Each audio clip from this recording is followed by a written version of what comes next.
코로나19가 반년째 이어지면서 요식업소에 비대면 바람이 불고 있습니다. 사람 대신 서빙 로봇이 등장하는가 하면 무인 카페 창업 문의가 늘고 있습니다. 춘천 수열에너지 융복합 클러스터 사업이 예비 타당성 조사를 통과했습니다. 사업 추진이 본격화될 전망입니다. 민선 7기 출범 2년을 맞은 인제군은 SOC 확충을 통한 핵심 4대 축 개발을 내걸고 평화시대 관광 거점 도시를 꿈꾸고 있습니다. 발달장애인이나 뇌성마비 장애인에게도 의사소통 방식이 있습니다. 아직은 생소한 이 방식이 본격적으로 보급됩니다. 시청자 여러분 안녕하십니까? 코로나19가 반년째 이어지고 있는데요. 이런 사태가 장기화하면서 카페와 식당에도 비대면 바람이 불고 있습니다. 사람 대신 서빙 로봇을 사용하는가 하면 무인 카페 창업 문의도 급증하고 있다고 합니다. 김상훈 기자가 보도합니다. 지난 2월 말 문을 연 춘천의 한 닭갈비 전문점. 자리에 앉은 손님들이 터치 스크린을 이용해 음식을 주문합니다. 주문이 들어오면 종업원들은 서빙 로봇에 닭갈비와 반찬을 올리고 로봇이 손님에게 음식을 배달합니다. 손님들이 음식을 주문해 받을 때까지 종업원과 마주보고 대화하는 상황을 최소한으로 줄인 겁니다. 첫째는 청결하지, 위생적이고 뭐 특별히 우리가 끓여야 할 게 없잖아. 신기하기도 하고 참 좋으네. 처음 봐요. 식당 밖에 마련된 카페에도 사람은 없습니다. 커피 주문은 키오스크로 이루어지고 곧바로 바리스타 로봇이 눈앞에서 커피를 만들어 제공합니다. 코로나19가 장기화가 될 것 같아요. 그래서 서빙 로봇이나 카페나 그리고 하다못해 저희 이제 손만 갖다 대면 자동으로 나오는 이쑤시개까지 도입을 했어요. 춘천 도심에 위치한 한 카페. 매장 안에 테이블과 키오스크만 있고 상주 직원은 아예 없습니다. 인건비 부담에 코로나19 사태까지 계속되자 이 같은 무인 카페 창업 문의는 최근 급증하고 있습니다.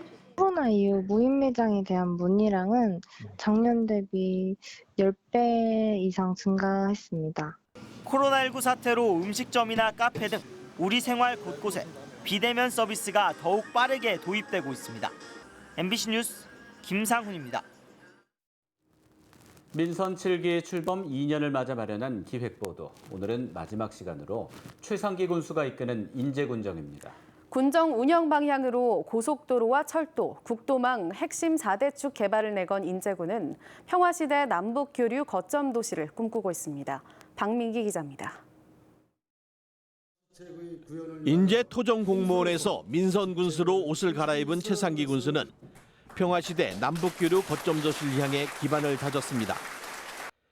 인제 대암산 용릉을 중심으로 13개 마을이 람사르 습지도시로 선정됐고 군사시설 보호구역 3,359제곱미터가 해제됐습니다. 농어촌 버스 노선을 개편하고 부모 부담금이 없는 어린이집을 운영하는 등 생활과 교육복지도 강화했습니다. 문제는 서울 양양고속도로 개통 이후 인제 패싱이라는 말이 나올 정도로 추락하고 있는 관광산업. 민선 7기 인제군정은 고속도로와 국도, 춘천 속초 고속철도를 핵심으로 한 평화와 거점 도시, 레저 신산업, 경제제도약 등 4대 축 개발 계획을 들고 나왔습니다. 그 동서고속도로하고 역세권하고 연결시키는 도로 작업. 저희는 뭐 그걸 평화도로라고 그러는데 31번 국도를 직선화한다든가 또 확장한다든가 이런 노력들을 지금 하고 있고. 서울 양양고속도로 인제 IC에서 인제읍으로 연결되는 국도 31호선 대체 노선과 동서고속철도 원통역과 백담사역 신설에 이은 용대리에서 백담사 간 모노레일 확보가 관건입니다. 이러한 SOC를 기반으로 강원권 DMZ 생물자원관을 건립하고 설악과 금강선을 아우르는 국제평화도시를 조성한다는 계획입니다. 평화지역 사업을 통해서 저희 한 150억 정도 투자를 했는데 지금까지 식당, 뭐 펜션, 민박 이런 또 상점 이런 것들을 아주 현대화하고 시설을 다 개선했어요. 국방개혁 2.0으로 오히려 군장병 수가 늘어나고 미래인재 육성을 통해 인구 7만 명 도시를 지향하는 민선 7기 인제군정. 춘천 속초 고속철도가 달리기 시작하는 2027년 이전까지 인제군이 남북교류 거점 도시로 자림하기 위해 인제역과 북면, 남면 간 균형 발전 기반을 마련하는 것이 과제입니다. MBC 뉴스 박민기입니다. 청각 장애인에게는 수어, 시각 장애인에게는 점자 같은 의사소통 방법이 있는데요. 발달 장애인이나 뇌성마비 장애인에게도 별도의 의사소통 방식이 있습니다. 아직은 생소한 이 방식을 교육하고 보급하는 프로그램이 시작됐습니다. 황구선 기자입니다. 칸칸이 단어가 적힌 종이판을 들고 대화에 나선 수강생들. 말을 하지 않고 미리 적은 단어를 가리키며 의사소통을 합니다. 완벽하게 표현하긴 어려워도 상대를 이해할 수 있습니다. 나 자녀와 함께 야외 드라이브 좋았어요. 화면에 놓인 낱말 카드를 연결해 말을 만들어 보기도 합니다. 언어 표현이 어려운 발달과 뇌성마비 장애인들을 위한 보완 대체 의사소통 교육이 열렸습니다. 이른바 AAC로 불리는 대체 소통법은 낱말과 물건, 감정 표현 등이 적힌 그림판과 화면 등을 통해 언어 대신 쉽게 비장애인과 소통할 수 있는 도구입니다. 다양한 환경에서 지역사회에서 서로 의사소통이 될 수 있도록 이제 AAC를 사용하는 게 꼭 필요하다고 생각합니다. 대체 의사소통 도구를 쓰면 일반 언어 재활에도 도움이 된다는 연구도 잇따르고 있습니다.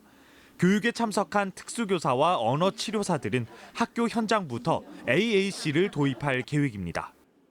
청각장애 같은 경우에 수어가 필요하잖아요. 이제 시각장애 같은 경우에 점자가 필요하잖아요. 우리 발달장애 학생들한테 의사소통 체계가 필요하다는 생각을 서울 등 대도시부터 보급이 시작돼 원주에서는 지난 3월부터 발달장애인 등을 상대로 원활한 코로나19 진단을 위해 선별진료소에 대체 소통판이 설치되기도 했습니다.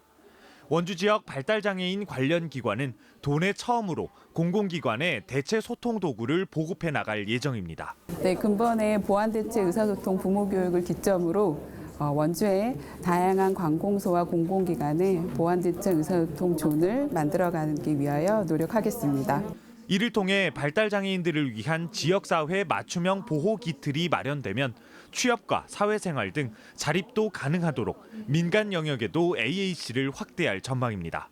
MBC 뉴스 황구선입니다.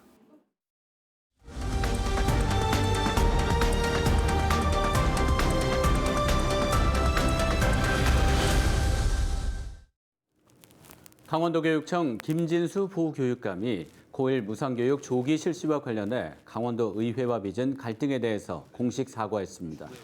김 부교육감은 오늘 교육위원회에서 의원들이 마치 고1 무상교육 조기 실시에 대해 반대하는 것처럼 호도하는 보도자료를 냈다는 의원들의 지적에 대해 사실관계가 일부 잘못돼 유감스럽다며 입법 예고 생략 등 절차상 흠결도 명확하게 이해드리지 못했다고 사과했습니다. 이에 대해 교육위원회는 강원도 학교 수업료 조례 계류에 관련한 정정 보도자료를 낼 것을 요구하는 동시에 입법 절차에 맞는 조례 개정과 교육재난지원금 지급을 권고했습니다. 강원연구원장 임명 후보자에 대해 강원도의회 인사청문 특별위원회가 적격 판단을 내렸습니다.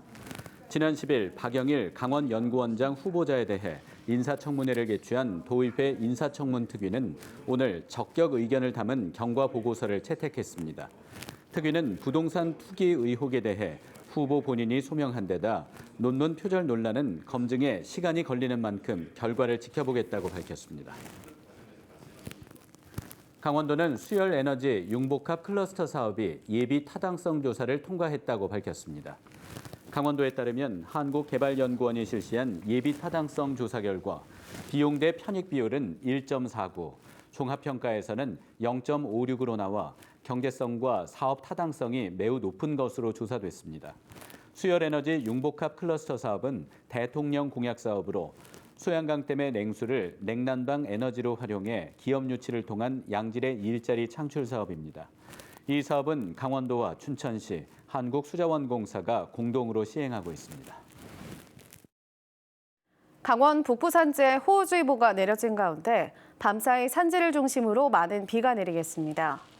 현재까지 영서 지역 누적 강수량은 인제 향로봉이 110mm, 홍천 구룡령 43mm, 춘천 15.7mm, 철원 12.1mm 등을 기록하고 있습니다.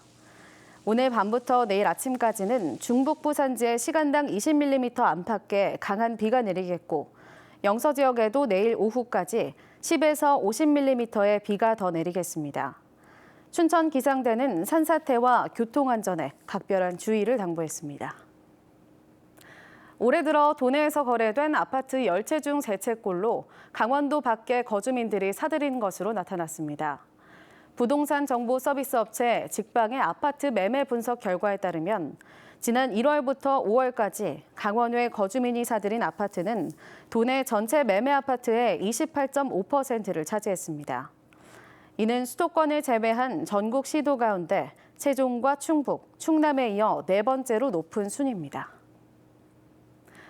도내 음주운전으로 인한 교통사고가 지난해보다 증가하고 있는 가운데 강원경찰이 오늘부터 피서철 음주운전 특별 단속에 나섭니다. 강원지방경찰청은 관광객이 급증하는 다음 달 23일까지 유흥가 인접도로 등 53곳에서 특별 음주 단속을 벌입니다. 경찰은 지난해 상반기와 비교해 올해 음주운전 교통사고가 25% 증가했다며 매주 한 차례 이상 일제 단속을 실시해 음주운전을 예방할 계획입니다. 인제에서 50대 여성을 흉기로 찔러 숨지게 한 혐의로 20대 남성이 구속됐습니다. 인제경찰서는 20대 남성 A씨를 살인 혐의로 붙잡아 오늘 구속했다고 밝혔습니다. A씨는 지난 11일 인제군 북면 인근 등산로 입구에 세워진 승용차에서 50대 여성을 흉기로 찔러 숨지게 한 혐의를 받고 있습니다. 경찰은 차량 블랙박스와 CCTV 등을 토대로 마을 주민 A씨를 붙잡아 정확한 범행 이유를 조사하고 있습니다. 소양호 상류에서 생산되는 귀리 종자가 수입 대체 효과를 거두고 있는 것으로 나타났습니다. 인제군은 최근 소양호 상류에서 귀리 종자 72톤을 생산해 수입 종자를 국내 종자로 대체하게 됐다고 밝혔습니다. 또한 이 귀리는 가축용 사료로 이용돼 농가 경영비 절감은 물론 수질 보전에도 유리하다는 평가입니다. 인제군은 올해 친환경 귀리 종자 가공센터를 완공할 예정입니다. 이상으로 뉴스데스크 강원을 마칩니다. 시청해주신 여러분 고맙습니다.